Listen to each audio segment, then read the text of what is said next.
graça e a paz. Em nosso curso básico de vida cristã, estamos no livro 9, Doutrinas Bíblicas, capítulo 9, Doutrina dos Anjos, Angelologia.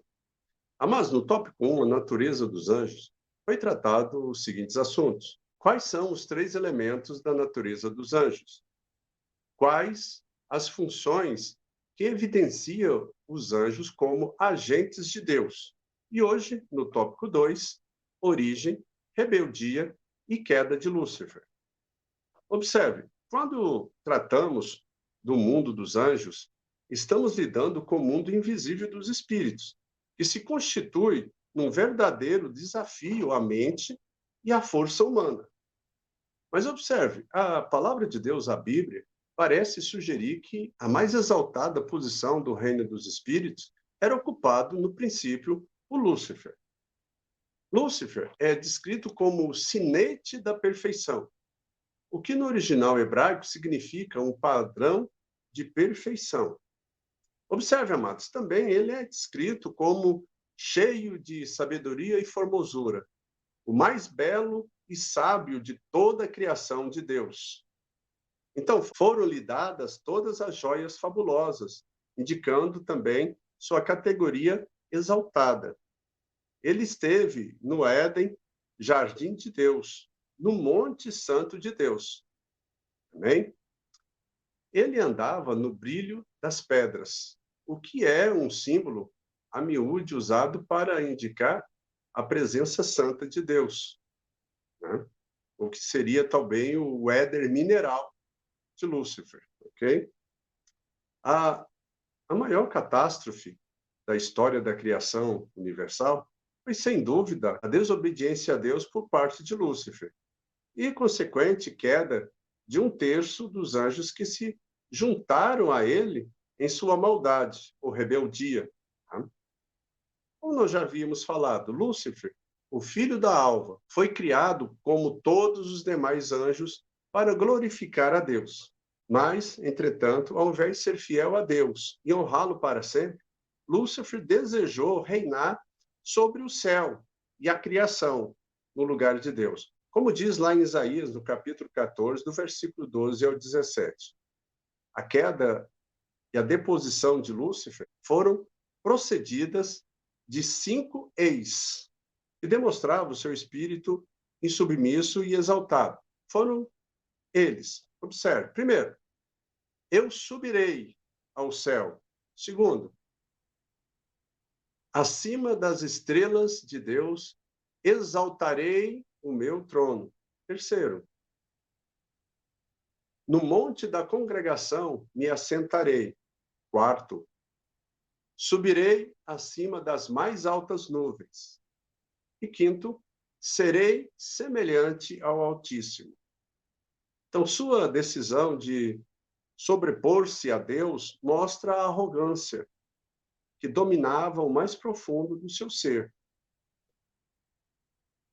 Então, deposto da presença do Altíssimo, Lúcifer, transformado em Satanás, tornou-se chefe das potestades do ar, Efésios 2:2. O príncipe deste mundo, João 12:21.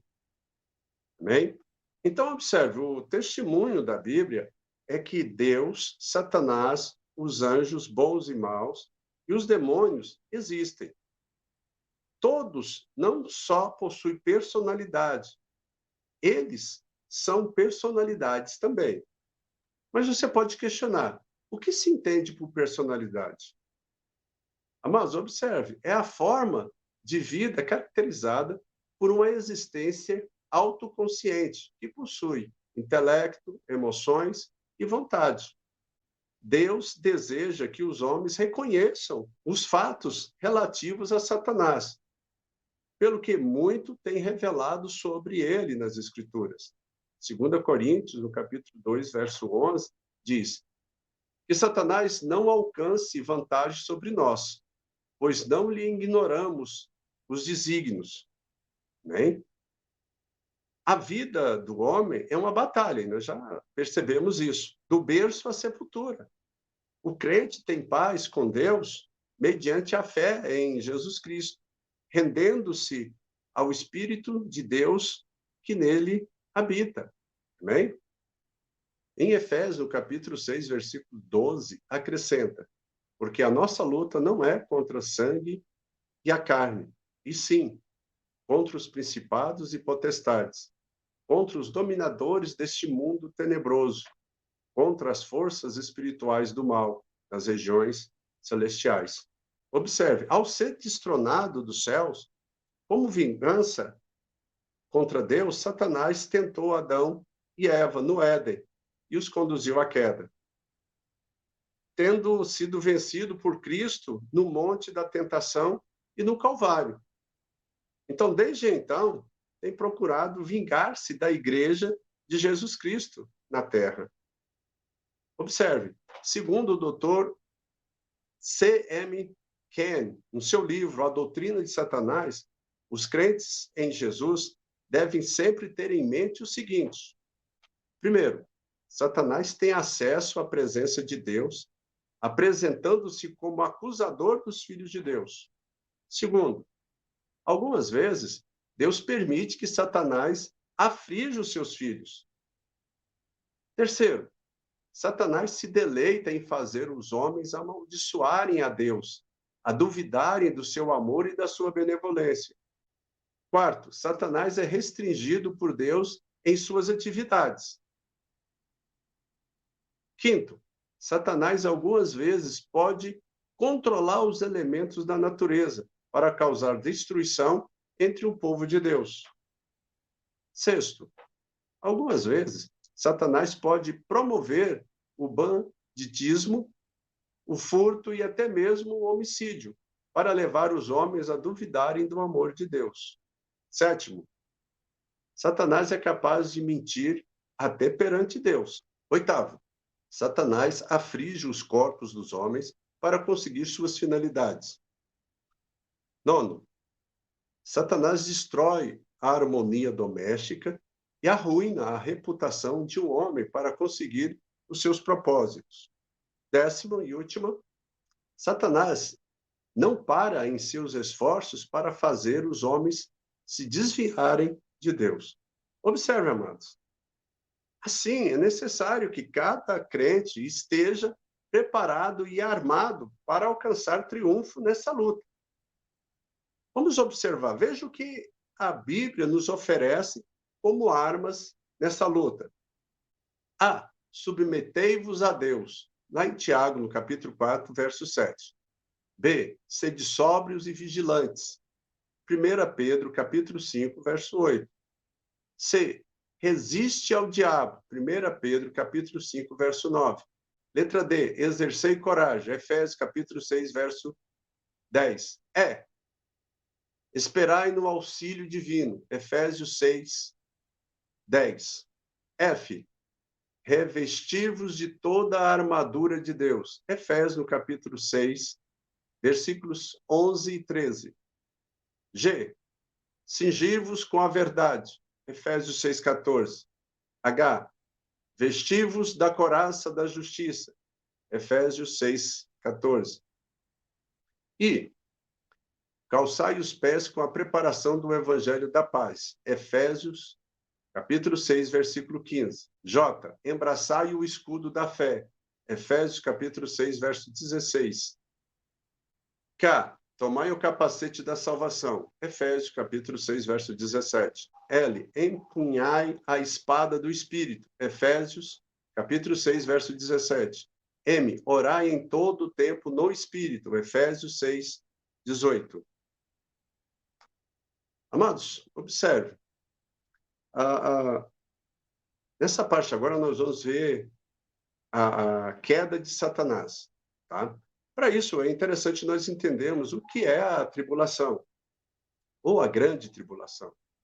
A grande tribulação será aquele espaço de tempo entre o arrebatamento da igreja e a manifestação de Cristo em glória com seus santos e anjos. Né?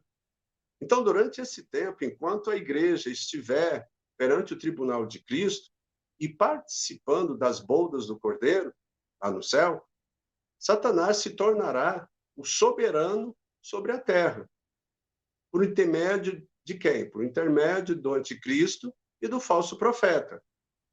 Então, Satanás assumirá o monopólio espiritual político do mundo. Ok? No final da grande tribulação, culmina com a guerra do Armagedon, quando os exércitos dos povos, sob o domínio de Satanás, estarão no território de Israel para destruí-lo. Nesse momento de amargura para Israel, aparecerá no céu o sinal da vinda do Filho do Homem, para quem as atenções dos exércitos opressores se voltarão e contra quem tentarão pelejar. Observe, vão tentar lutar contra Deus. Armas físicas contra armas espirituais. Mas, como diz lá em Apocalipse, no capítulo 19, do versículo 19 ao 21. Então, sem disparar uma só arma, assim Israel será salvo. Né? Pois vai sair uma espada de 2 gumes da boca do Senhor e vai eliminar todo o exército. E terá fim a grande tribulação. E iniciar-se-á o período áureo da terra, o milênio. Mas entenda, amados, antes de iniciar o milênio, tá, vai haver o Tribunal das Nações, onde Deus vai separar as ovelhas dos bodes. Ok? Então, continuando. Porém, para que o reino milenial de Cristo seja estabelecido, é necessário que Satanás seja preso. E é exatamente isso que acontecerá, então, em Apocalipse, capítulo 20, do versículo 1 ao 3. Okay? Então, para nós encerrarmos essa parte aqui, depois de 1000 anos, Satanás será solto temporariamente para fazer um novo levante, né? E no final desse levante ele vai para a prisão eterna, né? Ou seja, é a prisão eterna de Satanás, como diz lá em Apocalipse, no capítulo 20, do versículo 7 ao 10. Amados, observe. Como esse tema nós estaremos debatendo ele nas próximas aulas, nós fizemos um resumão, tá? Se você tiver dúvida, vai lá nos comentários, não esquece. Então, como vimos, Satanás, como opositor a Deus, será posto no seu lugar, o lugar que foi preparado para ele e os anjos dele, o inferno.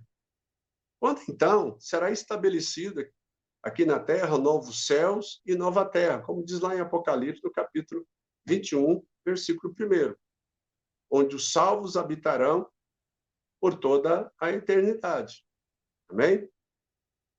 Então, na próxima aula, no capítulo 10, a doutrina das últimas coisas. Escatologia. Tópico 1, o arrebatamento da igreja e o tribunal de Cristo. Vamos responder as seguintes questões. Quais os 2 versículos bíblicos que trata da volta de Cristo? Qual a razão de ser do tribunal de Cristo? Amém, amados? Observe, nós estamos fechando a questão das doutrinas bíblicas, que é aquela razão de fé que cada um de nós tem que ser capaz de defender, né? E que você possa utilizar esse material para fazer os seus estudos, para você ensinar a outras pessoas, para você pregar o evangelho, porque essa é a nossa missão, né? Nós somos embaixadores do reino de Deus aqui na Terra. Se você gostou, deixa aí o seu like. Se você tem alguma dúvida, vai ali nos comentários, deixa a sua questão, a sua pergunta, ou a sua afirmação também. Nós estaremos lendo, né, e respondendo às suas questões, para que todos nós cresçamos em conhecimento e graça. Amém? Então, até a próxima aula. Que Deus abençoe a todos.